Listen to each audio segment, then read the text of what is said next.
সে বলছিল 5-6 জন স্টুডেন্ট আসে। আসলে ওই 5-6 জন স্টুডেন্ট যারা আসে তারা কোন উদ্দেশ্য নিয়ে আসে? প্রিয় দর্শক, আমি এখন আছি ভাইনা গ্রামের অন্যতম একটি মাদ্রাসা এবং ভাইনা দাখিল মাদ্রাসার সামনে। এই হচ্ছে যে দাখিল মাদ্রাসার অবস্থা, দেখতে পাচ্ছেন। শুধুমাত্র একটা টিনের ঘর আছে এবং এই টিনের ঘরটা একদমই জরাজীর্ণ। আসলে এর ভিতরে কেউ পড়াশোনা করে কিনা এটা আমার বোধগম্য না, আমি জানিও না। তবে আমি একজনের কাছে জিজ্ঞেস করছিলাম, সে বলছিল 5-6 জন স্টুডেন্ট আসে। আসলে ওই 5-6 জন স্টুডেন্ট যারা আসে তারা কোন উদ্দেশ্য নিয়ে আসে? ওদের ভবিষ্যৎ কি? এরা আসলেই কি কোনো শিক্ষা পায় অথবা এরা কি উদ্দেশ্যে আসে? এটা আমার আসলে নিজেও আমি বুঝতে পারিনি তখন।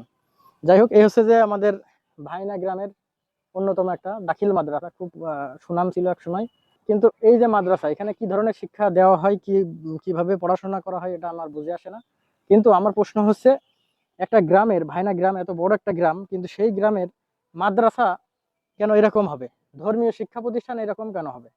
ধর্মীয় শিক্ষা প্রতিষ্ঠানে অবশ্যই সেটার ডেকোরেশন ভালো থাকতে হবে এবং সবকিছু অন্যান্য শিক্ষা প্রতিষ্ঠান অনেক সুন্দর থাকে, কিন্তু আমাদের ধর্মীয় প্রতিষ্ঠানগুলো এতটা জরাজীর্ণ, এতটা খারাপ পজিশনে কেন? এই এলাকার মানুষের ধর্মীয় অনুভূতি এমন কেন? এটা আমার আসলে বুঝে আসে না। যাই হোক, দেখেন কি অবস্থা। এই যে এইখানে ধর্মীয় শিক্ষা দেওয়া হয়, এই পরিবেশে ধর্মীয় শিক্ষা কিভাবে দেওয়া হয় এবং যারা গ্রহণ করে তারা কিভাবে গ্রহণ করে, এটা আমার মানে বোধগম্য নয়। এই যে এই আছে যে মাঠ, এই আর কিছুই নাই। ওই ওখানে একটা টয়লেট আছে তালা মারা, আসলে ওখানে মনে হয় কেউ টয়লেট করে না। যাই হোক, এই অবস্থা দেখাইলাম। এই মাদ্রাসার উন্নতি কিভাবে করা যায়, এখানে যারা শিক্ষক আছেন তারা কিভাবে এই মাদ্রাসার উন্নয়ন করা সম্ভব, সেটা অবশ্যই আপনারা ভাববেন।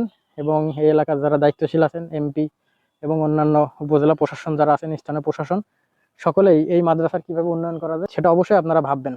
তবে এই মাদ্রাসা সম্পর্কে বলে রাখি, এটা কিন্তু এমপিও ভুক্ত না, অতএব সরকার থেকে কেউ বেতন পায় না। যার কারণেই মনে হয় এরকম উন্নতি করে এটাকে এমপিও ভুক্ত করা যায় এবং এটার উন্নয়ন করা যায়।